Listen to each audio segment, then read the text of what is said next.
네, 앞서 전해드렸습니다만 정부가 일본 후쿠시마 오염수 방류 계획의 안전성을 자체 검증한 보고서를 발표했습니다. 일본 측의 계획이 제대로 지켜진다는 걸 전제로 IAEA 등 국제 기준에 부합한다는 결론을 내렸는데요. 주요 내용부터 향후 방류될 오염수 처리 과정과 안전성은 어떨지 과학뉴스팀 양효영 기자와 함께 짚어보겠습니다. 안녕하세요. 네, 안녕하세요. 네.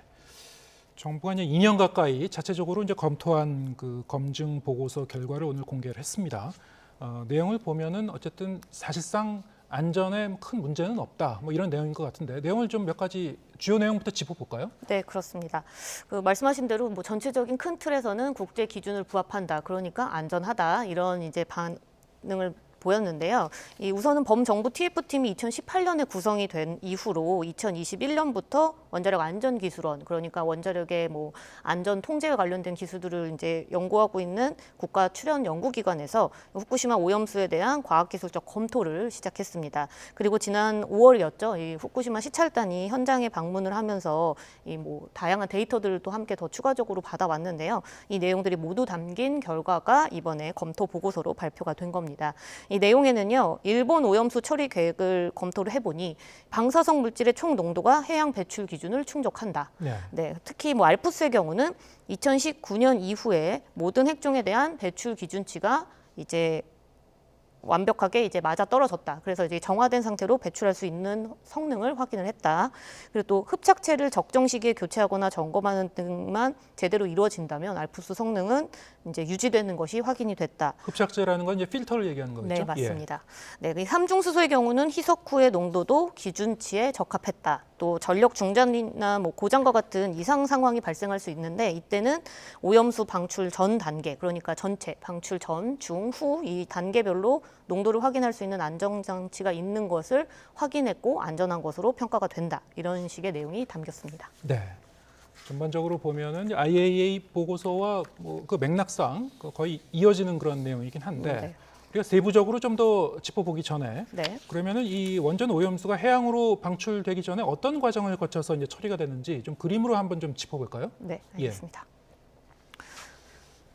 네, 우선은 후쿠시마 원전에는요, 이 매일같이 고농도 방사성 물질이 여전히 만들어지고 있습니다. 왜냐하면 이제 그 원전 내부가 이제 부서졌기 때문에 계속 부서진 원전이 이제 핵분유를 하면서 물이 섞여 들어가면서 만들어지고 오염수는 만들어지고 있는데요.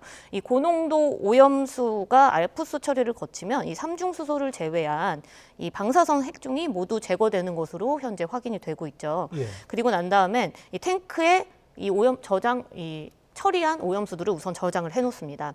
여러 탱크들의 저장을 나눠서 해놨는데 그 저장 탱크들 중에서 K4 탱크라는 게 있습니다. 이 K4 탱크는 방류 전 오염수가 마지막으로 모여져 있는 탱크거든요.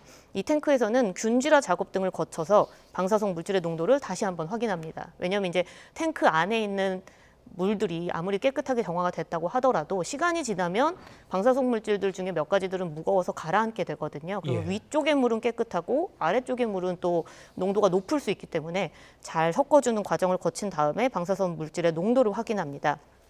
이때 이 도쿄전력은 69개, 69개, 그러니까 69개의 핵종 측정값을 현재는 공개하겠다고 밝혔는데요. 이 IAEA가 실제로 존재 가능성이 있는 핵종 30개만 이제 측정해도 된다 이렇게 이야기는 했지만 도쿄전력은 그보다 더 많은 69개의 핵종을 측정하겠다 이렇게 밝혀놓은 상태입니다. 이 K4 탱크에서 오염수 농도가 기준치 이하인 게 확인이 되면요. 예. 해저 터널 입구 앞에는 이 수갱이라고 불리는 저장 시설 공간이 있습니다. 여기에 K4 탱크에 있는 물과 바닷물을 넣어서 함께 희석하는 과정을 거칩니다. 그러면 삼중수소 농도가 떨어지게 되거든요.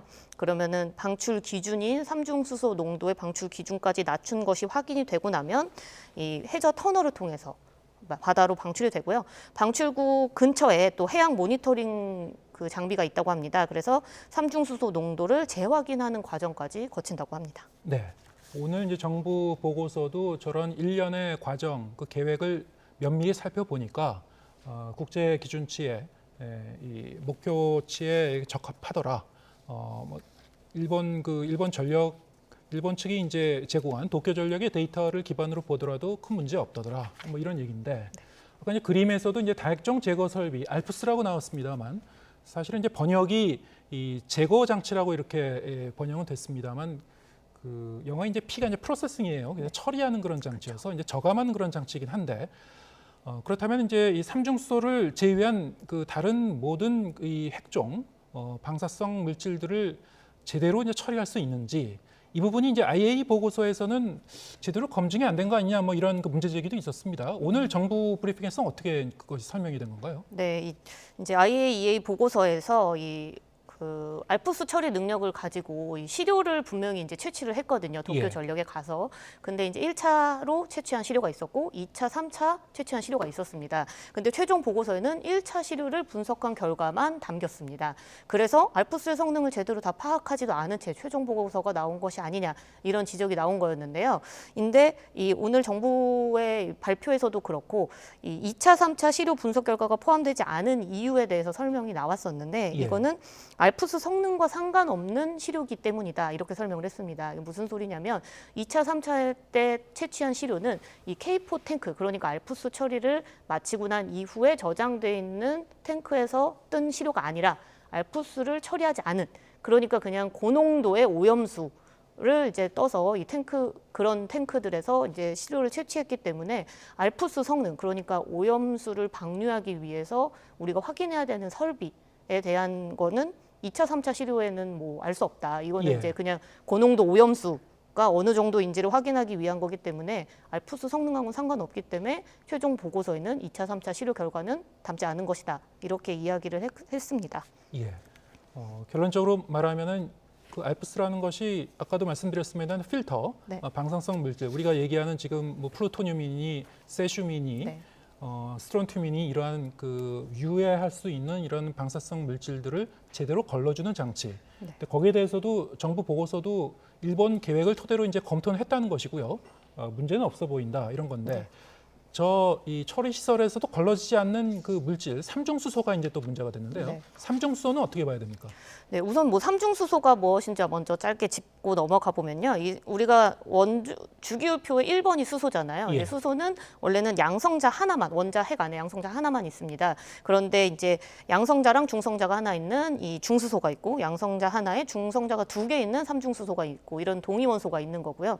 이렇게 동위원소인 상태에서 삼중수소 같은 경우에는 안정적인 수소나 중수소와 다르게 이 베타선을 방출하는 동위원소이기 때문에 지금 현재 위험성에 대한 논란이 더 이렇게 커지고 있는 상황입니다. 예. 이 그리고 이제 대부분 안정적인 수소 형태는 기체 형태로 있는 게 아니라 우리 이제 일상에서는 물 형태로 존재를 합니다. 그러니까 뭐 바닷물이나 수돗물, 빗물 이런 데에 삼중수소가 섞여져서 지금 이미 우리도 어느 정도 영향을 받고 있는 거거든요. 그렇기 때문에 이제 일반적인 수소랑 삼중수소는 화학적으로 완전히 동일하고 결합 형태도 물로 H2O로 아주 결합을 하고 있기 때문에 예. 이걸 화학적으로 끊어내기가 어렵습니다. 예. 그래서 이 알프스라는 제거 설비, 뭐 이제 처리하는 설비에서 삼중수소는 걸러지지 않고 흡착이나 어떤 과정이 없이 그냥 물과 함께 똑같이 그냥 배출이 되는 겁니다. 그래서 이 삼중수소의 농도를 줄이는 방법은 현재까지 과학적인 방법으로는 유일한 것이 희석밖에 없는 상황인 거고요.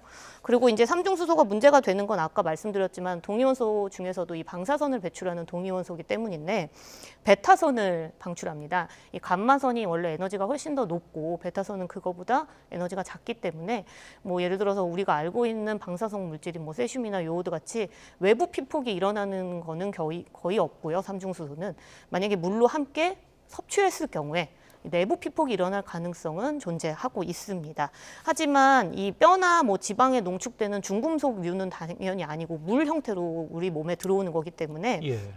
대사작용을 통해서 10일에서 12일이면 우리 몸 밖으로 빠져나가는 것이 이미 실험으로 확인이 된 상태입니다. 그래서 만약에 뭐 바닷물에 들어가 있는 삼중수소를 우리가 섭취를 한다 하더라도 뭐 굉장히 그 양이 미량이고 그리고 심지어 몸에 남아있지 않고 빠른 시간 안에 어느 정도 뒤에 배출이 된다. 이렇게 말을 하면서 이거는 이제 인체에 유해한 정도가 크지 않다. 이렇게 이야기를 할 수 있습니다. 네, 없다고 말할 수는 없지만 미미하다, 크지 않다 이렇게 말할 수 있습니다. 예. 네. 지금 이제 이 문제가 되고 있는 그 여러 가지 핵종 이것이 이제 방류하게 되면은 물론 이제 해수와 희석해서 이제 방류를 하게 되고 바닷물 속에서도 다시 이제 희석이 된다고는 합니다만 그것이 과연 수산물이라든가 해양 생태계 그리고 인체에 어떤 영향을 끼칠 것인가 이것도 이제 좀 면밀히 봐야 될 것 같은데요. 일단 그 방류된 이 물질들이 이 우리 근해로 오기까지는 상당한 시간이 걸린다 이런 시뮬레이션 결과가 있지 않습니까? 그런데 오늘 이제 정부 보고서에서도 인용한 우리 그 자체 연구소의 시뮬레이션 결과와 기존에 제기되던 그 다른 이제 연구 결과들이 몇 가지 있었습니다. 도달하는 시간이 좀 다른 것 같아요. 이건 어떻게 봐야 됩니까? 네, 우선 뭐 도달하는 시간이 다른 것만 먼저 살펴보면 예. 이제 각 시뮬레이션마다 시뮬레이션을 설계할 때 어떤 기준들이 있고요. 또 그리고 그 크게는 한 4가지의 지금 시뮬레이션이 나와 있는 상태인데 그 4가지의 시뮬레이션 상태 안에서도 각각 오염수의 배출 기준, 그러니까 뭐 이 1리터당 얼만큼의 농도로 삼중수소가 들어있는지 이런 기준들이 다 네 가지가 다 다르게 설정이 되어 있습니다. 그래서 그 기준이 다르다 보고 그리고 또 돌리는 시뮬레이션이 다르다 보니까 결과가 좀 다르게 나오는 건데요. 네. 우리 정부가 발표한 이번 검토 보고서에 담긴 내용만 먼저 살펴보면 이 시뮬레이션의 종류가 달라서 내용이 조금씩은 다를 수는 있지만 큰 틀에서 봤을 때는 이 해류를 타고 오염수가 태평양 쪽으로 먼저 아주 크게 돌고 그렇게 해서 우리나라 해역으로 들어오는 데는 한 10년 안팎으로 걸린다 이렇게 보고 있고 태평양까지 한 바퀴 돌고 오기까지는 한 10년 걸린다. 네, 그렇죠. 그리고 뭐 일부 작은 해류나 아니면 난류의 영향으로 뭐 좀 더 우리 한반도 해역으로 빠르게 도착하는 것도 있지만 이거는 이제 확산 속도의 문제일 뿐 위험성과 관련된 농도의 문제는 아니다. 그래서 희석한 삼중수소는 바닷물과 섞이게 되면 조금 더 농도가 낮아지기 때문에 또 앞서 다시 설명했던 인체의 영향이 더 극히 미미한 수준으로 떨어진다. 이게 이제 우리 정부의 입장입니다. 근데 사실상 과학적으로 시뮬레이션을 돌렸을 때의 수치와 이게 이제 국민 정서의 느낌은 좀 다르다고 볼 수 있는데요. 이 한강에 침 한 번 뱉는다고 해서 사실 우리가 한강을 식수원으로 사용했을 때 수돗물이 더러워진다, 위험하다 이렇게 말할 수는 없지만 그 행동은 하면 안 되는 행동이잖아요. 예. 네, 그렇게 보면 사실 후쿠시마 오염수도 비슷한 선에서 바라볼 수 있다고 저는 생각합니다. 근데 제가 이제 질문들을 쓰던 이유는 다른 연구 결과들, 이제 국제적인 학술지에 발표됐었던 시뮬레이션 결과들을 보면은 10년이 아니고 한 4개월 만에 이 동중국해나 남중국해를 거쳐서 타이완 해협을 거쳐서 이제 제주도 인근으로 도달하게 된다. 4개월밖에 안 걸린다. 이런 시뮬레이션도 있거든요. 이 4개월과 10년의 격차는 상당히 큰 건데 이렇게 이제 격차가 있게 되면은 그 시뮬레이션 결과를 놓고도 우리가 그 유해성을 검증하는데 이거를 좀 단순 비교하기는 어려워지지 않습니까? 이거 어떻게 봐야 됩니까? 네, 우선 아까 다시 말씀드리지만 이건 당연히 단순 비교는 하면 안 됩니다. 왜냐하면 10년이 돌아서의 농도도 다르고요. 또 4개월 만에 돌아서 들어오는 농도 역시 지금 방류하는 오염수 속에 들어있는 삼중수소의 농도가 전부 다 들어있다고 말할 수는 없습니다. 예. 바다에 섞여서 들어오는 농도이기 때문에 그 농도의 값이 다 정해져 있는데 실제로 그 말씀하셨던 이제 칭화대 보고서에서도 4개월 만엔 들어오지만 농도 값은 굉장히 미미한 거거든요. 지금 우리나라 해역의 평균 삼중수소 농도가 172 베크렐인데 여기보다도 훨씬 더 작은 소수점 뭐 3자리, 4자리, 5자리 이런 식으로 굉장히 농도가 떨어진 값이 측정이 되는 거고요. 측정이 된다, 안 된다로 비교하는 것과 측정된 농도의 값이 어느 정도인지 기준치에 뭐 부합하는지 기준치 이하로 몇 % 수준인지 이런 식으로 이제 숫자를 봐야지만 사실상 과학적인 판단이 가능한 거거든요. 그래서 단순히 뭐 10년 만에 온다는 이야기가 정부의 입장인데 뭐 다른 연구 결과는 4개월 만에 오지 않냐 이게 더 위험한 거 아니냐 이런 평가는 이제 그러니까 직접적인 비교는 사실상 좀 어려운 상황입니다. 예, 이게 아마도 이 심층수냐 표층수냐 뭐 여러 가지 그 종류에 따라서 설정을 어떻게 하냐에 따라서 달라질 것 같습니다만 말씀하신 대로 일찍 도달한다고 해서 반드시 그 농도가 좀 더 높을 거라고 단정할 수는 없는 것이고 오히려 더 미미할 수도 있는 것이고 하지만 오늘 그 정부 보고서에는 왜 한 가지 시나리오만 그 근거로 됐는지 그거는 좀 잘 모르겠습니다. 어쨌든. 네, 아마 그거는 제 생각이지만 우리 이제 연구진들이, 그러니까 국내 정부 출연 연구기관이 함께 연구를 해서 시뮬레이션한 결과이기 때문에 이 검토 보고서에는 그 내용이 담겼을 것으로 보이고요. 그리고 실제로 이제 그 국조실 산하 TF팀이 일일 브리핑을 매일매일 하고 있는데요. 그 브리핑을 했을 때 당시에는 이 앞서 이야기하셨던 4가지 시뮬레이션에 대한 설명은 모두 다 한 차례 한 적이 있습니다. 했었습니까? 네. 예, 알겠습니다. 그렇다면 이제 이 수산물이라든가 이 생태계에 어떤 영향을 미칠 것인가? 사실은 그 인간에게까지 이제 미치기까지는 그 여러 단계의 먹이사슬을 거치지 않습니까? 그래서 어떤 플랑크톤이라든가 굉장히 그 작은 그 생물체의 이 누적된 그 농도와 인체에 영향을 미치는 농도는 이제 이 생물 그 농축 현상이 일어나기 때문에 훨씬 더 이 밀도가 높게 이제 도달할 수가 있다. 뭐 이런 그 이론적으로 그렇게 충분히 볼 수 있겠습니다만 그렇기 때문에 더 이 생물 지표종을 여러 가지를 이제 검사해야 되지 않겠는가. 지금까지 근데 이 해양 생태계 조사에는 3가지밖에 조사하고 있지 않다고 해서요. 이건 어떻게 봐야 됩니까? 네, 뭐 말씀하신 내용을 조금 더 다시 정리를 해보면요. 이 IAEA 최종 보고서에 실제로 이 지표 생물종 이 3종에 대한 내용이 담겨 있습니다. 여기에는 넙치류, 꽃게, 갈조류 이렇게 3가지 해양 생물에 대한 방사성 영향 평가를 진행했다라는 내용의 결과가 담겨 있는 건데요. 이 넙치의 경우는 안전 기준치가 하루에 1에서 10 마이너스 밀리그램입니다. 그러니까 측정값이 10,000분의 7 정도 수준이라고 나온 거예요. 그러니까 측정값이 뭐 말로 표현할 수 없을 만큼 거의 미미하다, 아주 작다 이렇게 볼 수 있고요. 꽃게나 갈조류, 뭐 이번에 IAEA가 검사를 한 내용은 모자반이랑 대황이라는 이 생물을 이용을 했는데 기준치에 비해서 많이 낮게 나왔다. 노출이 굉장히 낮았다. 그래서 방류에 의한 생물들의 피폭 정도는 고려할 만한 수준이 아니다. 이게 이 IAEA 최종 보고서에 담긴 내용입니다. 근데 말씀하셨듯이 생태학적 관점에서는 전문가들이 우려를 표하고 있는 거는 맞습니다. 뭐 이 해양 생물체의 노출 기준이 아니라 말씀하신 대로 체내의 농축 기준, 그러니까 얼마나 농축이 되는지 이걸로 다시 평가를 해야 한다. 이런 우려도 나오고 있고요. 그리고 방사능 검사를 한 그 지표 종이 3개밖에 안 되는 것.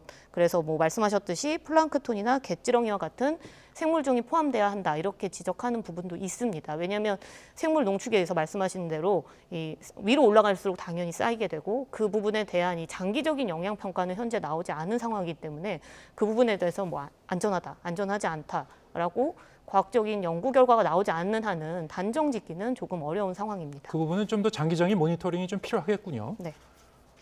그렇다면은 이번에 이제 IAEA의 최종 보고서 그리고 우리 정부의 자체 판단 안전성에 별 문제가 없다. 이렇게 되면은 우리 후쿠시마산 수산물 규제 조치를 계속 유지할 수 있을까요? 어떻게 지금 정부는 어떤 논리를 갖고 있습니까? 네, 뭐 오늘 브리핑에서 질의응답 시간에 같은 질문이 나왔습니다. 우리 정부의 입장은 우선 수산물 수입 규제를 계속 유지한다는 입장인데요. 이때 이 적용된 내용 자체가 지금 이번 해양 오염수 해양 방류에 대해서 나온 결과와는 전혀 다르다. 이렇게 선을 그었습니다. 좀 더 설명을 드리면 이 후쿠시마 수산물 수입 규제에 들어갔던 이 근거는 2011년 원전 사고 직후 그때는 이제 무분별하게 우리가 알 수 없는 만큼의 어떠한 농도, 어떠한 뭐 이 방사성 물질이 포함되어 있는지도 모르는 양의 방사성 물질들이 바다로 그대로 흘러 들어갔었거든요. 근데 이렇게 들어간 고농도의 방사성 물질들이 바다와 해양 생태계에 어떤 영향을 미치는지 알 수 없는 상황에서 수산물을 수입할 수 없다. 이런 식의 이 논리를 펴서 저희가 그 수입 규제를 한 거잖아요. 근데 지금 이번 IAEA 보고서나 이 정부의 점토 보고서는 이 오염수, 그러니까 배출 기준에 맞춰서 충분히 정화를 하고 희석한 오염수가 해양 방류를 했을 때 안전성에 대해서 이야기를 한 것이기 때문에 우리가 처음 이 후쿠시마 수산물 수입 규제에 적용했던 근거와는 전혀 다르다. 이렇게 밝히고 있는 게 정부의 입장이고요. 그리고 뭐 국민이 안심할 때까지 계속 이 조치를 유지해 나가겠다 이렇게 밝혔는데 사실상 여기에 맞는 과학적 기준을 찾는 거는 뭐 어려워 보이고요. 국민의 정서를 고려해서 후쿠시마 오염 그 수산물의 안전성이 확인이 될 때까지 되지 않는 한은 수입 규제를 이제 취소하지 않겠다 이렇게 해석할 수 있습니다. 예, 알겠습니다. 시간이 얼마 남진 않았는데요. 한두 가지만 더 여쭤보겠습니다. 애초에 일본 정부가 이 해양 방류를 결정했을 때부터 지금까지 주변 국가들의 제대로 이제 설득이 잘 안 되는 가장 큰 이유 중에 하나가 그렇다면은 대안은 없었는지 해양 방류 이외에 다른 방법을 충분히 찾았는지 여기에 대한 설명이 부족했던 것 같거든요. 다른 대안은 없었던 겁니까? 그렇지 않습니다. 이 처음에 일본 정부에서도 5가지 방안을 제시를 했습니다. 뭐 대기 방출법이 있고요. 뭐 그리고 전기 분해를 통해서 수소가스만 분리해내는 수소 방출법도 있었고요. 시멘트 등에 섞어서 땅에 묻는 지하 매몰법, 그리고 2,500m 지하 지층에 묻어두는 이 지층 주의법 등 이제 해양 방류와 함께 총 5가지 방법을 제시를 했었는데요. 이런 지층 주의법이나 뭐 지하 매몰법 같은 경우에는 기술이 조금 더 확보가 되지 않았고, 그리고 또 일본은 지진이 잘 나는 나라이기 때문에 지하에 묻거나 지층에 넣는 것이 오히려 더 위험한 상황을 만들 수 있다, 이런 내용도 있었고, 그리고 그런 현실적인 대안에서 가장 가능한 방출 방법이 대기 방출과 해양 방출이라는 결론이 나왔습니다. 예. 이건 일본 정부 내에서의 보고서 결과인데요. 만약 대기 중으로 방출을 하게 되면 확산 예측이 어렵고, 그러니까 방사성 물질이 어떻게 확산되는지, 대기 중으로 확산되는지 예측하기 어렵고, 방출 농도 자체도 대기로 나가버리면 관측이 어렵기 때문에 해양 방출이 오히려 더 확실하게 우리가 통제를 통해서 농도를 낮추고 방출을 할 수 있다는 게 일본 정부의 주장이고요. 일본 정부는 처음부터 대기 방출과 해양 방출 2가지 안을 가지고 IAEA에 우리가 이 방류나 혹은 방출의 방법에 대해서 기술적으로 평가를 했는데, 이 부분이 뭐 과학적으로 잘 이루어졌는지 검토를 해달라, 이렇게 IAEA에게 요구한 것으로 알려졌습니다. 예. 지금 과학적 판단과는 별개로 어쨌든 주변 국가에서는 강한 반대가 지금 계속 남아있기 때문에 일본 정부 입장에서도 그러면은 그 대안을 찾기 위해서, 만약에 기술적인 그 안정성이 아직 확보가 되지 않았더라면 좀 더 시간을 벌어서라도 기술을 확보하는 노력을 해야 되지 않았을까, 뭐 그런 생각은 드는데요. 아무튼 그러면 앞으로 이 오염수 방류는 어떤 규모로 진행이 되는 것이고 언제까지 진행이 되는 겁니까? 네, 우선 지금까지 나와 있는 일본의 이 실시 계획에 따르면요, 오염수의 총량이 130만 톤이 넘는 것으로 나와 있습니다. 130만 톤이 넘는 것으로 나와 있습니다. 그런데 이 많은 양이 한꺼번에 방류되는 것은 아니고요. 이 방류를 30년에 걸쳐서 진행하겠다고 밝혔고요. 그렇게 되면 하루에 뭐 한 100톤 안팎의 물을 희석을 하고 정화를 하고, 그리고 정화를 하고 희석을 해서 농도를 측정하고 방류를 하는 것으로 나와 있습니다. 네, 한 수십 년 동안 유지될 것이다. 이것이 이제 30년이 될지 40년이 될지 이거는 특정할 수 없는 거 아니겠습니까? 네, 맞습니다. 예, 왜냐하면 그 이상 될 수도 있는 것이고요. 네, 오염수의 양이 계속 현재도 늘고 있기 때문에, 그리고 예. 또 처리하는 이 알프스 설비의 어떤 성능들이 앞으로 얼마나 유지될 수 있을지 모르기 때문에 뭐 방류의 기간은 사실 30년에서 뭐 50년까지 늘어날 것으로 전문가들은 예측하고 있습니다. 예, 방류가 된다고 하더라도 이후로라도 지속적인 좀 장기적인 모니터링이 좀 필요할 것 같습니다. 오늘 말씀 여기까지 듣겠습니다. 과학뉴스팀 양효영 기자와 함께했습니다. 고맙습니다.